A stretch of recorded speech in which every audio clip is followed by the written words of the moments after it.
ஓம் சாயிரா சாயிரா ஓம் சாயிரா சாயிரா ஓம் சாயிரா சாயிரா அன்பே சாயிரா பேரன்பே சாயிரா அகிலம் தளிக்க ஆத்மா விழிக்க அனுதினம் சாயிரா எங்கள் அன்பே சாயிரா ஒன்றே இறைவன் ஒன்றே பூமிக்கென்றும் சாயிரா சரணம் சாயிரா நன்றே செய்து வாழ்வோம் நாம் ஒன்றே செய்து வாழ்வோம் அன்பே சாயிரா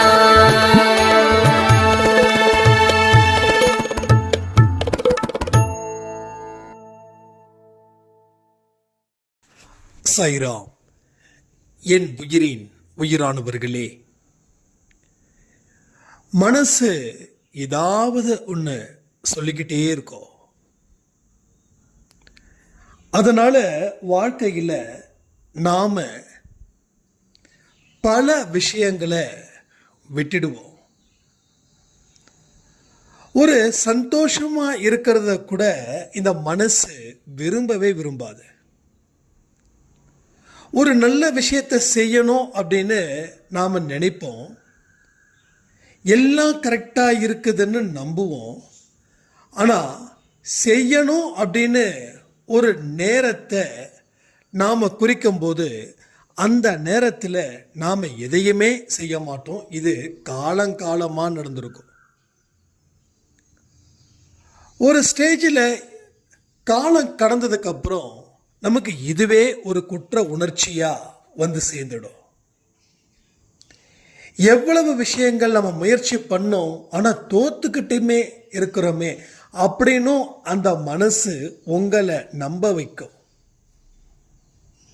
ஆனால் நம்ம முயற்சிகள் செஞ்சிருக்க மாட்டோம். ஆனால் முயற்சி செஞ்ச மாதிரியே ஒரு சீனை கிரியேட் பண்ணோம். நம்ம உழைச்சிருக்க மாட்டோம், உழைச்ச மாதிரியே ஒரு சீனை கிரியேட் பண்ணோம். இதையெல்லாம் நம்ம நம்பி கடைசி வரைக்கும் வாழ்க்கையில் எதையுமே சாதிக்க முடியாத அளவுக்கு மனசு நமக்கு வெறுத்து போயிடும். எந்த ஒரு நல்ல காரியத்தையும் அது செய்ய விடாம தடுத்து அதன் மூலமாக கிடைக்கக்கூடிய சந்தோஷத்தையும் எதுக்கு எடுக்குதுன்னா இந்த மனசு. அப்போ அந்த மனசு சொல்றத நாம இந்த நொடி வரைக்கும் கேட்டுக்கிட்டு இருக்கிறது சரியா தப்பா? அப்போ மனசுக்கு ஒரு ட்ரைனிங் தேவை. மனசை என்னைக்குமே பகைச்சிக்கவும் கூடாது. மனசை பகைச்சிக்கிட்டா அத்தனையுமே வீணா போயிடும். அதை அடக்கணும்னு நினைச்சா அது அடங்காது. அதுகிட்ட கெஞ்சினா அது மிஞ்சும். அப்போ மனசுக்கு ஏற்ற வகையில் அதை சொல்லி அதை புரிய வச்சு அதை சம்மதத்தை வாங்கி நாம் ஒரு செயலை செய்யும்போது அந்த செயல் 100% வெற்றியை மட்டுமே உங்களுக்கு கொடுக்கும். இதுதான் நம்ம தெரிஞ்சுக்க வேண்டிய மிக முக்கியமான பாடம் அன்பே சாய் குடும்பத்தில். இன்னைக்கு வாழ்க்கையில் எத்தனையோ மனுஷங்க தோத்து போய் நிற்கிறீங்க. உண்மையிலேயே இந்த தோல்வி எதனால ஏற்பட்டுச்சு தெரியுமா? உங்க மனசு அப்படின்ற ஒரு மிகப்பெரிய மனுஷனால இந்த தோல்வி தொடர்ந்து ஏற்பட்டுச்சு. அவ சரியான திசையில சிந்திக்க வச்சு செயல்படுத்தி இருந்தா உங்க சொல்லும் உங்க செயலும் உயர்ந்ததாக இருக்கும். இந்த உலகம் வெற்றி அடைஞ்சவங்க சொல்றதை தான் கேட்கும், தோல்வி அடைஞ்சவங்கள புறந்தள்ளும். தோல்வி அடைஞ்சவன் வெற்றியை பற்றி பேசினா வேடிக்கையா இருக்குது தானே. அப்போ தோல்வி அடைஞ்ச நீ வெற்றியை பற்றி பேசக்கூடாது. ஏன்னா வெற்றியை பற்றி நீ பேசுகிற அளவுக்கு நீ உன்னுடைய செயல்பாடுகள் சரியில்லை. நமக்கு ஒரு சின்ன துக்கம் வந்தால் தாங்கிக்க முடியாது. ஆனால் பெரிய துக்கம் அடுத்தவனுக்கு ஏற்பட்டா நாம் என்ன பண்ணுவோம்? ஆறுதல் சொல்லுவோம். என்னமோ எவ்வளோ பெரிய துன்பத்தையும் துக்கத்தையும் தாங்குற மாதிரி. அடுத்தவனுக்கு அறிவுரை சொல்லக்கூடிய நாம வாழ்க்கையில் அதன்படி நடக்கிறோமா அப்படின்னு பார்த்தா வானத்துக்கும் பூமிக்கும் என்ன வித்தியாசம் இருக்கோ அந்த டிஃபரன்ஷியேட் இங்கே இருக்குது. இதான் இட்ஸ் அ ட்ரூ. நல்லா யோசிச்சு பாருங்க, எத்தனை பேருக்கு நீங்க அட்வைஸ் பண்ணியிருக்கீங்க? சரி, அட்வைஸ் பண்ணீங்கல்ல, அப்ப ஏன் வாழ்க்கையில தோத்து போயிருக்கீங்க? அப்போ அடுத்தவனுக்கு எந்தெந்த விதத்திலெல்லாம் அட்வைஸ் பண்ணுமோ அந்த மனசுக்கு தெரியுது. ஆனால் நமக்கு அப்படின்னு வரும்போது அந்த மனசு ஒதுங்கி நிற்குது, பயந்து நிற்குது, வேண்டான்னு சொல்ல வைக்குது. நிறைய பேர் என்கிட்ட சொல்லுவாங்க, ஆரத்தி எடுக்கணும்னு நினைக்கிறேன் ஆனால் எடுக்க முடியல. சச்சரித்திரம் படிக்கணும்னு நினைக்கிறேன் ஆனால் படிக்க முடியல. சாயப்பா கோயிலுக்கு போகணும்னு நினைக்கிறேன் ஆனால் போக முடியல. 4 பேருக்கு நல்லது செய்யணும்னு நினைக்கிறேன் ஆனால் செய்ய முடியல. நல்ல விஷயங்களை நினைக்கணும்னு நினைக்கிறேன் ஆனால் நினைக்க முடியல. அப்ப இதுக்கெல்லாம் யாரு காரணம்னா அந்த மனசு மட்டும்தான் காரணமா இருக்குது. எல்லாத்தையும் சரி பண்ணணும் அப்படின்னு அந்த மனசு நினைக்குது. ஆனா சரி பண்ண முயற்சி செய்யும் போது அந்த மனசு தடுக்குது. இன்னொரு நாள் பார்த்துக்கலாம், இப்ப என்ன அவசரம்,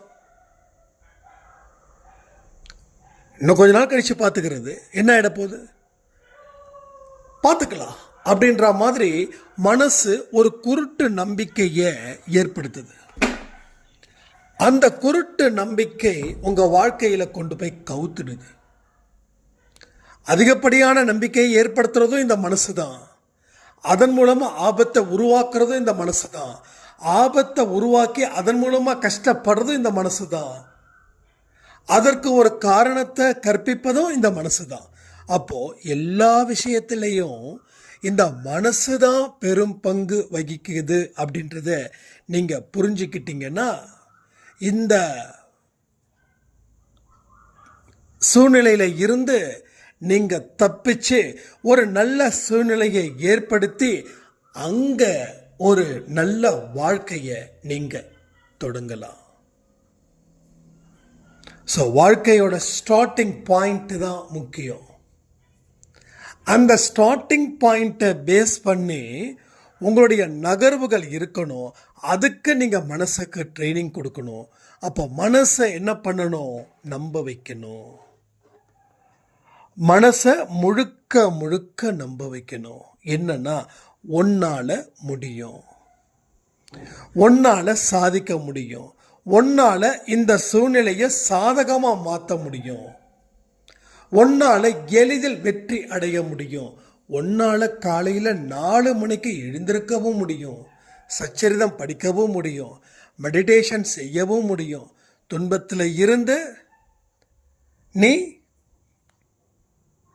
அதற்கு எதிராக செயல்பட்டு அந்த துன்பத்தை முறியடிச்சு இன்பத்தையும் காண முடியும் அப்படின்னு மனசுக்கு நீங்கள் தினமும் ஒரு ட்ரைனிங் கொடுத்துக்கிட்டே இருக்கணும். நம்ம அன்பே சாயில சொல்லக்கூடிய அத்தனை விஷயங்களும் மனசுக்கு உண்டானது தான். ஏன்னா இங்கே புத்தி பெரிய அளவில் வேலை பார்க்குது.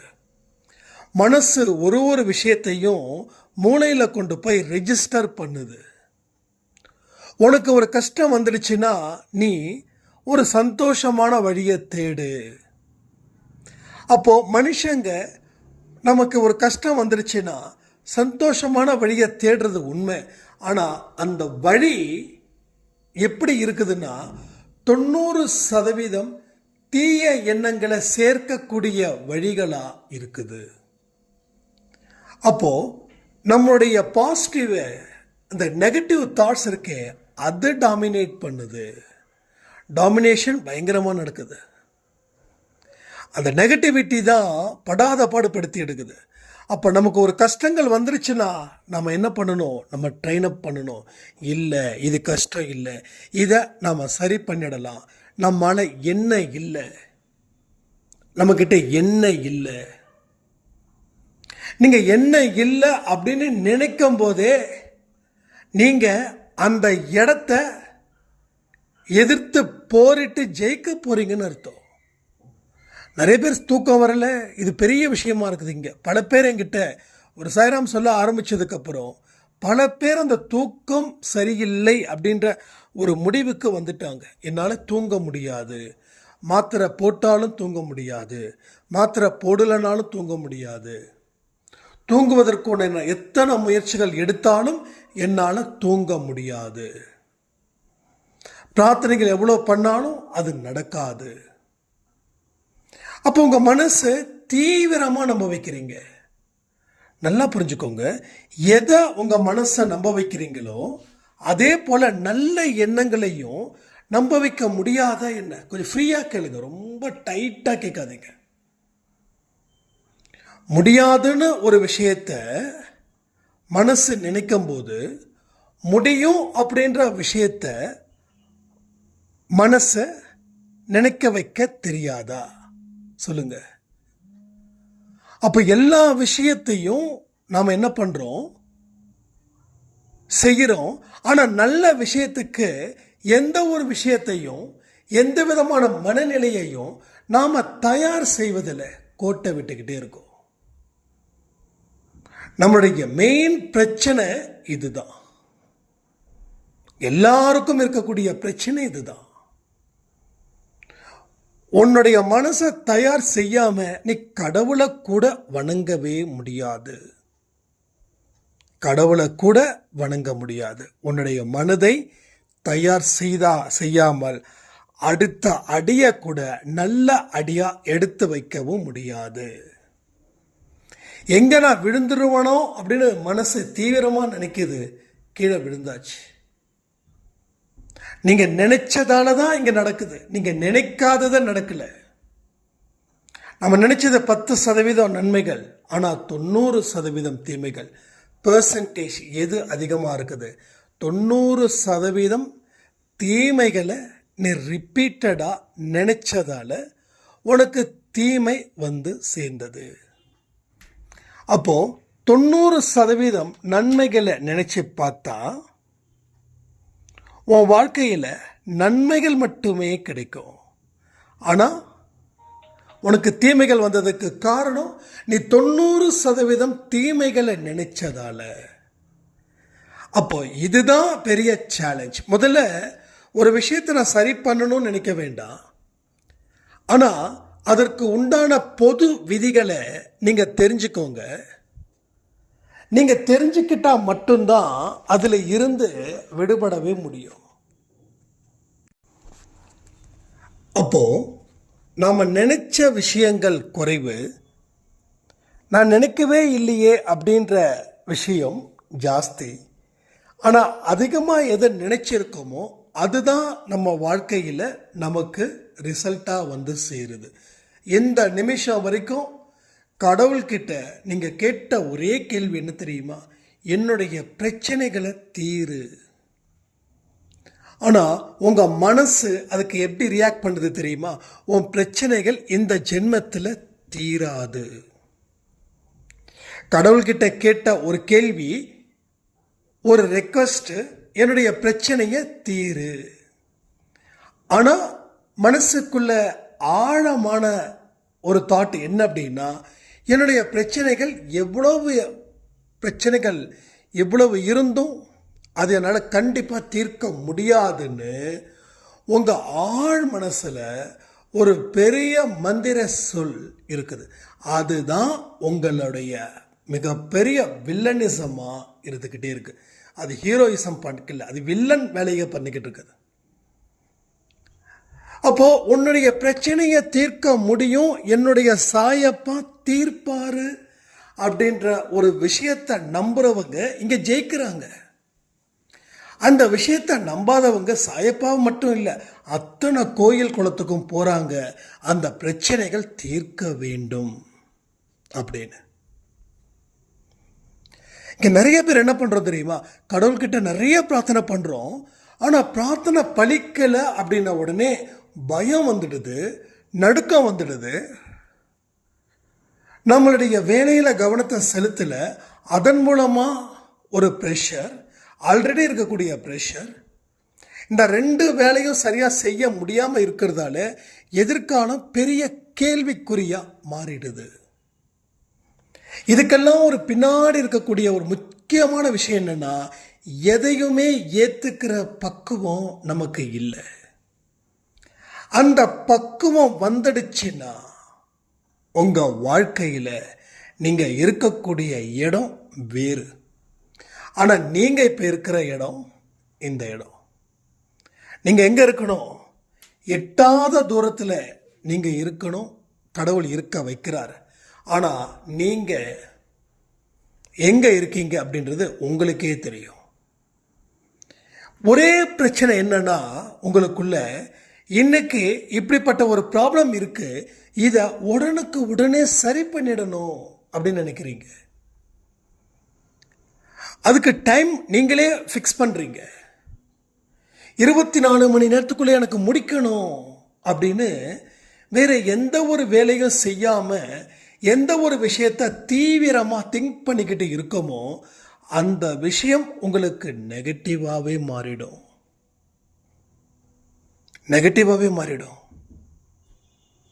ஒரு விஷயத்தை பிரார்த்தனை வச்சாச்சு. இப்போ 7 மணிக்கு நம்ம ஸ்பெஷல் ப்ரேயர் இந்த 2 நாளாக சிறப்பாக பண்ணுறோம். அதில் ஒரு பெரிய மிராக்கிள் நடந்துச்சு. பிரிஞ்சிருந்த கணவன் மனைவி கிட்ட எத்தனையோ கெஞ்சி கதறி நான் தூக்கில் தொங்க போகிறேன்னு சொல்லியும் மனைவியோட மனசு மாறலை. நம்ம பண்ணக்கூடிய பிரார்த்தனை, அப்புறம் அந்த கணவர் ஆன்மா கிட்டே பேசுனது, கடவுள் மேலே நம்பிக்கை வச்சது, எல்லாத்தையும் தாண்டி ஒரு அற்புதமான வழியை செஞ்சார். என்ன தெரியுமா? எல்லாத்தையும் நான் செஞ்சிட்டேன், என்கிட்ட சொன்னது தான், சைராம் நீங்கள் சொன்னதை எல்லாத்தையும் நான் செஞ்சிட்டேன். இது வரைக்கும் இன்னொரு விஷயத்தை நீங்கள் சொன்னீங்க, அதை நான் இப்போ வரைக்கும் சரியாக செய்யலை, அதனால தான் எனக்கு இவ்வளவு பெரிய தடை இருக்குது அப்படின்னு சொன்னார். நான் கேட்டேன், என்ன சைராம், என்ன செய்யாமல் இருந்தீங்க? இல்லை, நான் ஒழுங்காக வேலை பார்க்கல, என்னுடைய வேலையில் கவனத்தை நான் வைக்கல. கடவுள்கிட்ட சொல்லியாச்சு, ஆன்மா கிட்ட பேசக்கூடிய பயிற்சி போயிட்டு இருக்குது, பிரார்த்தனையும் வச்சாச்சு. இனி கடவுள் தீர்ப்பு கொடுக்கட்டும். அது வரைக்கும் எனக்கு இருக்கக்கூடிய வேலைகளை நான் செய்யறது தானே முறை, அதானே நேச்சர். அப்போ அதை நான் செய்யாமல் இருந்துக்கிட்டு இருந்தேன்னா கடவுள் என்னை காப்பாற்றுவார். அருமையான ஒரு பாயிண்ட், அருமையான பாயிண்ட். நம்ம என்ன சொல்லியிருக்கோம்? பிரச்சனைகளை அவர்கிட்ட ஒப்படைச்சிட்டு நீ உனக்கு இடப்பட்ட சொல்லப்பட்ட விதிக்கப்பட்ட கடமையை செய், அதில் நீ காம்ப்ரமைஸ் ஆகாத. அப்பதான் கடவுள் பிரச்சனையை என்கிட்ட ஒப்படைச்சிட்டு அவன் நிகழ்காலத்தில் தனக்கு இடப்பட்ட கடமையை எந்த பலனும் எதிர்பார்க்காம செஞ்சுக்கிட்டு இருக்கான்னு சொல்லி இறங்கி வருவார். இறங்கி வந்து எல்லா விஷயத்தையும் நல்லபடியாக நடத்துவார். ஷீரடியில் இருக்கக்கூடிய சாய்ப்பா நம்ம வீட்டை தேடி வர வைக்கணும். நம்ம அவரோட குழந்தை தானே. ஏதோ சொல்லுவாங்கல்ல, அப்பா 8 அடி பாய்ஞ்சா பிள்ளை 16 அடி பாயுன்னு. நம்ம சாய்ப்பா 8 அடி பாயிறாரு, நாம குழந்தைங்க 16 அடி பாய வேண்டாம்? ஏன் முடியாதான்னு? இது சும்மா உங்களுக்கு மோட்டிவேஷன் கொடுக்கறதுக்கெல்லாம் நான் சத்தியமாக பேசலை. மோட்டிவேஷன் அப்படின்றது வானத்திலேருந்து கீழே குதிச்சு பாரு, அது சம்திங், அது நான் பெருசாக எடுத்துக்கல. நம்ம இங்கே பேசக்கூடிய விஷயம் சாயப்பாவை மையமாக வச்சு தான் நாம் பேசிக்கிட்டு இருக்கோம். அப்போது அவர் 8 அடி பாயிறாருன்னா நான் 16 அடி பாய்வேன். இதை யார் தைரியமாக சொல்கிறாங்களோ அவங்க நிச்சயமாக பாய்வாங்க. எங்க அவர் கடவுள், நான் சாதாரணமாக, என்னால் எப்படிங்க பாய முடியும் அப்படின்னு சொல்கிறவங்க நம்பிக்கை அற்றவர்களாக இருக்கிறார்கள். கான்ஃபிடென்ஸ் இல்லை. கான்ஃபிடென்ஸ்ன்றது சுத்தமாக இல்லை. Is not a god, is our father, our mother, our friend, our guide. அவர் கடவுள் இல்லை, அவர் உன்னுடைய அம்மா, உன்னுடைய அப்பா, உன்னுடைய நண்பன், உன்னுடைய குரு. உன்னுடைய குரு. அந்த இடத்துல அவரை வச்சு பார்த்தா அவர் 8 அடி பாயிறாருன்னா நான் 16 அடி பாய்வேன். அவர் கடவுள், அவர் சக்திகளை கொண்டவர், அவர் அனுமன் மாதிரி மலையை தூக்கிட்டு போறவர். அவருக்கு 8 கை 12 கை. அப்படியே நினைச்சிங்கன்னா 16 அடி பாய முடியாது, 8 அடியும் பாய முடியாது, ஏன் 1 அடி எடுத்து வைக்க கூட முடியாது. ரைட்டா? 1 அடி எடுத்து வைக்க கூட முடியாது. அதனால தான் நம்ம அடிக்கடி சொல்கிறோம் சாயப்பா. என்னைக்கா நம்ம சாய்பாபா சொல்லியிருக்கோமா? சாயப்பா சொல்கிறோம். ஏன்னா அந்த அப்பான்ற வார்த்தையில் உரிமை இருக்கு. நீங்கள் எவ்வளவு வேணாலும் திட்டலாம், அவர் வாங்கிப்பார். திருப்பி அவரும் திட்டுவார், அதையும் நீங்கள் வாங்கிக்கணும். என்ன நம்ம பேசுகிறோம், அவர் பேச மாட்டார். நம்ம பேசி முடிச்சிடுறோம், அவர் செயல்படுத்துவார். அதான் பிரச்சனை. எப்படி செயல்படுத்துவாருன்னா, ஏதாவது ஒரு விஷயங்கள் செஞ்ச தடங்கள் வந்துக்கிட்டே இருக்கும். அப்போ தான் தெரியும் அவருக்கு நம்ம மேலே கோபம் இருக்கு, அதனால தான் இதை இப்படி பண்ணுறாரு. அப்போ அவருடைய கோபத்தை சரி பண்ணு. அப்போ கொஞ்சம் யோசிச்சு பாரு, நீ என்ன தப்பு பண்ணியிருக்கன்றத உன் மனசுக்குள்ள ஒரு பாடத்தை எடுத்து கொடுத்துட்டு போயிடுவாரு. உன் மனசுக்குள்ள ஒரு பாடத்தை எடுத்து கொடுத்துருவாரு. இதுதான்டா பிரச்சனை அப்படின்னுவாரு. அதை நீ சரி பண்ணு, அதுக்கப்புறம் உனக்கு தடை விலகும். அப்பா அவர் அப்பாவா நினைச்சா கிட்ட வருவாரு, கடவுளா நினைச்சா கொஞ்சம் தூரம். அவ்வளோதான். எங்க நம்ம அப்பாவோட வயசு ஒரு 60ன்னு வச்சுக்கோங்களேன். அது ரியல் அப்பா, சாய்ப்பாவை சொல்லல, உங்கள் அப்பா சொல்கிறேன். இப்போ உங்கள் அப்பாவுடைய வயசில் இருக்கிற ஒருத்தர் எதிர் வீட்டில் இருக்கார். அவருக்கும் 60 வயசு. அவரை நீங்கள் என்ன பண்ணுறீங்க, அப்பான்ற முறையில் கூப்பிட்றீங்க. இப்போ உங்கள் அப்பா கிட்ட கோவிச்சுக்கக்கூடிய உரிமை இருக்குது. ஆனால் எதிர் வீட்டில் இருக்கக்கூடிய அந்த 60 வயசு ஆனவருடைய அப்பான்ற முறையில் அழைக்கக்கூடியவர்கிட்ட நீங்கள் கோவிச்சிக்க முடியுமா? நம்ம அப்பா கிட்ட என்ன வேணாலும் பேசலாம், நம்ம அப்பாவை திருப்பி என்ன வேணாலும் பேசுவார். ஆனால் எதிர் வீட்டில் இருக்கிற அப்பா கிட்ட என்னதான் அவருக்கு நமக்கு அவர் மேலே கோபமாக இருந்தால் கூட நாம் அந்த கோபத்தை வெளிப்படுத்த மாட்டோம். ஏன்னா அவர் அப்பான்ற முறையில் அப்பா இட முடியாது. ஆனால் நம்ம சொந்த அப்பா தான். அந்த உரிமையை நம்ம கடவுள் நமக்கு கொடுக்குறாரு. அது சிவனாக கூட இருக்கட்டும், பெருமாளாக கூட இருக்கட்டும், ஏன் முருகராக கூட இருக்கட்டும், எல்லாத்தையும் ஒரு உறவுகள் முறையில் நீங்கள் கூப்பிடும்போது, அழைக்கும்போது, நினைக்கும்போது, ஏன் வணங்கும்போது உங்கள் தோளோடு தோளிருந்து பயணிப்பார் உங்கள் கூட. அதுவே ரொம்ப அற்புதமாக இருக்கும், எவ்வளவு அழகாக இருக்கும். ஒரு சொந்தக்காரவங்க கடவுளாக இருந்துட்டா ஒரு மனுஷனுடைய சந்தோஷம் எப்படிப்பட்டதாக இருக்குன்றது கொஞ்சம் திங்க் பண்ணி பார்த்தீங்கன்னா தெரியும். அவ்வளவு சந்தோஷத்தை நாம் அனுபவிக்கலாம், அவ்வளவு சந்தோஷத்தை நாம் அனுபவிக்கலாம். இது எல்லாத்தையும் நீங்கள் புரிஞ்சுக்கிட்டா, மனசு அப்படின்ற ஒருத்தனை அவன் அரக்கனா இல்லை நல்லவனா அப்படின்றத நாம் இனிமேலும் அவனுக்கு சகல விஷயத்தையும் கற்றுக் கொடுத்து அந்த வில்லனை நல்லவனா மாற்றணும். அதாவது அந்த தீயவனை நல்லவனா மாறுவதற்கு உண்டான ஒரு வாய்ப்பையும் நம் சாயப்பா நமக்கு தராரு. அப்போ எந்த காரணத்தை கொண்டும் முன் வச்ச காலை பின் வைக்கக்கூடாது. இப்போ கூட நான் சொல்கிறேனே, உங்கள் வாழ்க்கையில் இப்பையும் நீங்கள் சரியான இடத்துக்கு நீங்கள் போகணும் அப்படின்னு நினைக்கிறது தப்பு கிடையாது. ஆனால் நினைக்கிற மாதிரி அந்த மனசை தயார் செய்கிறோமா? நீங்கள் தயார் செஞ்சிட்டா நீங்கள் பாஸ். தயார் செய்யலைன்னா என்ன நிலை தொடருதோ அதே நிலை உங்கள் வாழ்க்கையில் தொடர்ந்துக்கிட்டே இருக்கும்.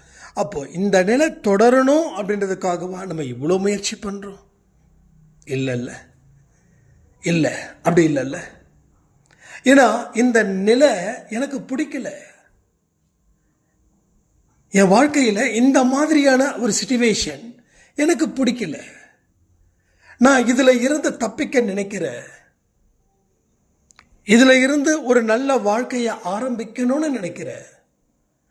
ஆரம்பிப்பதற்கு எது முட்டுக்கட்டையாக இருக்குதுன்றது தேடும்போது இதுதான் உன் வாழ்க்கையில் முட்டுக்கட்டையாக இருக்குது அப்படின்னு ஒரு உண்மை புரிஞ்சிடுச்சுன்னா அதை நம்ம தகர்த்து எறிவோமா, இல்லை இருக்கட்டும் அப்படின்னு சொல்லி விட்டுருவோமா? அப்போது இந்த பதிவின் மூலமாக உங்களுக்கு நான் சொல்லப்பட்ட விஷயம் ஒன்று தான்.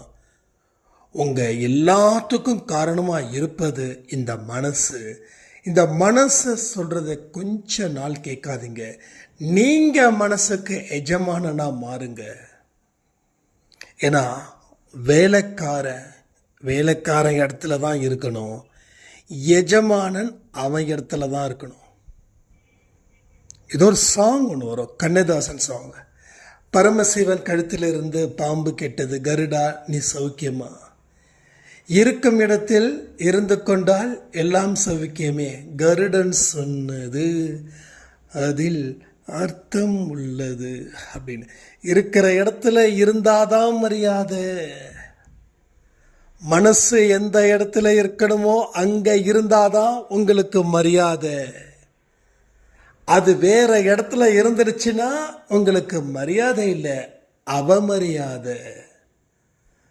வெறும் மரியாதை, அதுக்கு முன்னாடி 2 எழுத்து அந்த 2 வந்துடுச்சுன்னா அவமரியாதை. ஸோ மதிப்பில்லாத மனுஷனா நாம் மாறணுமான்னு இப்பயும் சொல்கிறேன். மதிப்பு மிக்க மனிதர்கள், சக்தி வாய்ந்த மனிதர்கள், கடவுளுடைய அன்பு குழந்தைகள். என்னை இங்கே சில பேர் கடவுள் தூதுவர் அப்படின்னு சொல்லுவாங்க. எனக்கு அவங்க சொல்லும்போது அவ்வளோ ஹாப்பியாக இருக்கும். என்னை கடவுள் தூதுவர்னு சொல்கிறாங்களே அப்படின்னு. ஏன் அந்த சந்தோஷம் வருது அப்படின்னா, அப்போது நம்மளை மாதிரி இன்னும் நிறைய பேர் அன்பேசாய் குடும்பத்தில் மாற போகிறாங்களே.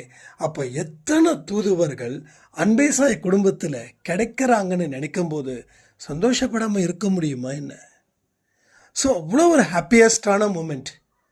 எனக்கு கிடைக்கிற வெற்றி, நான் சந்தோஷமாக இருக்கிறேன் அப்படின்னா இந்த வெற்றி உங்களுக்கும் கிடைக்க போகுது.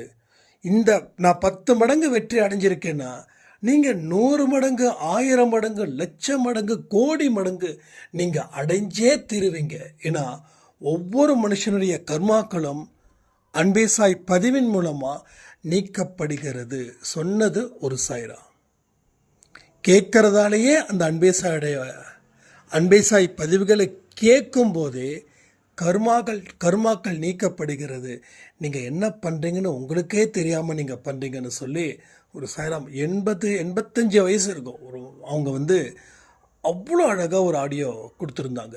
தம்பி, திடீர்னு என்னுடைய பையன் உங்கள் ஆடியோவை கேட்க சொன்னார். அப்போ நான் 4-5 ஆடியோவை கேட்டேன். அதில் எவ்வளவு சூப்பராக விஷயங்கள் நடக்குது, என்னென்ன விஷயங்கள் கடவுள் ஒவ்வொரு மனுஷங்க மூலமாக செய்கிறாங்க. நீங்கள் எந்த விதமான விளம்பரமும் செய்யாமல் இவ்வளவு தூரம் செய்கிறீங்கன்னா உங்களுக்கே தெரியல நீங்கள் என்ன செய்கிறீங்கன்னு அப்படின்னு. நான் திருப்பி அவங்கக்கிட்ட பதில் சொன்னேன். கண்டிப்பாக அவர் என்ன செய்ய சொல்கிறாரோ அதை நான் செஞ்சுக்கிட்டேன், என்னுடைய வேலையில் நான் ஈடுபட்டுக்கிட்டு இருக்கேன் அப்படின்னு. அப்போ தான் அவங்க சொன்னாங்க, அன்பேசாய் ஆடியோவை கேட்டாவே கர்மாக்கள் அழியும்பா. இது என்னுடைய அனுபவத்தில் இருந்து நான் சொன்னதுன்னு. அந்த சாய்ராம் இன்னைக்கு சொன்னாங்க. இன்றைக்கி ஒரு 4:30 இருக்கும். நான் வாட்ஸ்அப் ஆன் பண்ணுறேன். பண்ணும்போது பார்த்திங்கன்னா அவங்க வீடியோவில் வீடியோவில் ரெக்கார்ட் பண்ணியிருக்காங்க. எனக்கு கிட்டத்தட்ட அவங்கள பார்க்கும்போது ஔவையார் மாதிரி விபூதி பட்டெல்லாம் போட்டுக்கிட்டு அவ்வளோ ஒரு கனிவான ஒரு முகம். ரொம்ப எக்ஸலண்ட்டாக இருந்தது. அதை கேட்கும் போதே அப்படியே மெய் சிலிர்த்தது. கடவுளே அவங்க ரூபத்தில் பேசின மாதிரி ஒரு ஃபீல். அப்போ கேட்கும் போதே சக்தி நமக்கு பிறக்குதுன்னா கேட்டதை அத்தனையும் செய்யும்போது அந்த சக்தியோட பலம் எவ்வளவு பெருசாக இருக்குதுன்றத நீங்கள் நினச்சி பார்த்தீங்கன்னா உங்கள் வாழ்க்கையில் உங்கள் வெற்றி இப்பொழுது இந்த நேரத்திலேயே நீங்கள் அதை அனுபவிக்கலாம். எல்லா விஷயத்தையும் புரிஞ்சுக்கோங்க. உங்கள் வாழ்க்கையில் விளக்கேற்ற வந்தவர் தான் இந்த சாயப்பா. இருண்டு போன இடத்துல விளக்கு ஏற்றும் போது நீங்கள் அதை அணையாமல் பார்த்துக்க வேண்டிய பொறுப்பு நம்ம குடும்பத்துக்கு இருக்குது. விளக்கை எங்கே ஏற்றுவாங்க? காற்று இல்லாத பக்கம் ஏற்றுவாங்க. விளக்கை ஏற்றிக்கிட்டு ஃபேன் போடலாமா? நிறைய வீட்டில் நடக்குது. நான் சொல்லணும்னு நினைக்கிறேன். நான் ஒரு வீட்டுக்கு போயிருந்தேன். அப்போ விளக்கு எரியுது, ஃபேனும் ஓடுது. அந்த விளக்கு பயங்கரமாக இந்த பக்கம் அந்த பக்கம் அப்படியே பயங்கர ஆக்ரோஷமாக எரியுது. நான் திருப்பி அவங்கக்கிட்ட சொன்னேன், ஒன்று விளக்கு ஏற்றும் போது ஃபேன் போடாதீங்க, இல்லை ஃபேன் போட்டால் விளக்கை அணைச்சிடுங்க அப்படின்னு. என்னங்க ஆச்சு அப்படின்னாங்க. விளக்குன்னா அந்த எரிகிற தன்மை பார்க்கும்போதே அமைதியாக இருக்கணும். இப்படி ஆக்ரோஷமாக எரியுதுன்னா உங்கள் வீடு ஆக்ரோஷமாக இருக்குதா? உங்கள் வீட்டில் பிரச்சனை இருக்குதா அப்படின்னு நான் விளையாட்டாக தான் கேட்டேன். கேட்டவுடனே அவங்க சொன்னது ஒன்றே ஒன்று தான், ஆமாம், இந்த 2 நாளாக எங்கள் வீடு ரொம்ப பிரச்சனையில் இருக்குது, ரொம்ப ரொம்ப கஷ்டத்தில் இருக்குது, 1 வாரம்தான் எங்களுக்கு கெடு வச்சுருக்காங்க அப்படின்னு சொல்லும்போது எனக்கு என்ன சொல்கிறதுன்னு தெரில. சரிங்க, நான் சாயப்பா கிட்ட ப்ரே பண்ணிக்கிறேன், நீங்கள் ஃபீல் பண்ண வேண்டாம் அப்படின்னு நான் சொன்னேன். அப்போது இதை கடவுள் காட்டி கொடுக்குறாரா, இல்லை நம்ம மனசு அந்த அளவுக்கு ஆக்ரோஷமாக இருக்குதா? எனக்கு அதுதான் எனக்கு புரியல. அப்புறம் தான் யோசித்தேன், மனசு ஆக்ரோஷமாக இருக்கிறதால தான் அத்தனை நல்ல விஷயங்களும் நம்ம வாழ்க்கையில் நடக்காமல் போகுது. அப்போ ஒரு வீட்டில் விளக்கு எரியறத வச்சு அந்த அமைதித்தன்மையை தெரிஞ்சுக்கலாம் அப்படின்னு சாயப்பா எல்லா இடத்துலையும் பாடத்தை சொல்லி கொடுக்கக்கூடிய ஒரு ஆசிரியராக இருக்கும்போது நமக்கு எந்த கவலையும் இல்லை, எந்த பயமும் இல்லை. அப்பேற்பட்ட வாழ்க்கையை நம்ம வாழ்ந்துக்கிட்டு இருக்கோன்றது உண்மைன்னு சொல்லி, வர செப்டம்பர் 13 என்னோடய பர்த்டே. ஏன் திருப்பி திருப்பி சொல்கிறேன்னா, அன்றைக்கி லைவுக்கு எல்லோரும் வரணும். ஏன்னா 6 மணிக்கு நம்ம லைவ் வச்சுருக்கோம், 6 to 8 லைவ் வச்சுருக்கோம். 8 மணிக்கு வழக்கம் போல் ஆடியோ பப்ளிஷ் ஆகிடும். எனக்கு அன்றைக்கி உங்கள் கூட இருந்து செலிப்ரேட் பண்ணுற மாதிரி ஒரு மனநிலை. ஏன்னா செப்டம்பர் 12 மணிக்கு தான் நம்ம லைவ் முடிப்போம். பட் கொஞ்சம் அவுட் ஆஃப் ஸ்டேஷன், அதனால தான் நான் ஊரில் இருக்க மாட்டேன். அதனால தான் அந்த 6 மணிக்கு ஒன்று வீட்டுக்கு வந்தாலும் வந்துடுவேன், அப்படி இல்லைன்னா வெளியில் இருந்து அந்த லைவை நம்ம நிச்சயமாக நடத்துவோம். அதனால் எல்லோரும் அட்டன் பண்ணுங்கள். 2வது திரும்பவும் சொல்கிறேன், எனக்கு பர்த்டே கிஃப்ட் ஒன்று தான். ஒரு நாய்க்கு பிஸ்கட் பாக்கெட் வாங்கி போட்டாலும் சரி, ஒரு மனுஷனுக்கு சாப்பாடு வாங்கி கொடுத்தாலும் சரி, ஏதாவது ஒன்று மற்றவங்களுக்கு உதவியாக என்ன செஞ்சாலும் அது எனக்கு சந்தோஷம். நான் யாரையும் கம்பல் பண்ணலை. ஏன்னா 1ஆம் தேதி அன்றைக்கே கிட்டத்தட்ட 60 பேருக்கு மேலே சாப்பாடு வாங்கி கொடுத்துட்டீங்க. அதுவே எனக்கு ரொம்ப சந்தோஷமாக இருக்குது. ஸோ எல்லாரும் நல்லா இருக்கணும் அப்படின்னு சொல்லி சாயப்பா கிட்ட பிரார்த்தனை பண்ணி இந்த பதிவை நான் முடிக்கிறேன். ஜெய் சாய்ராம்.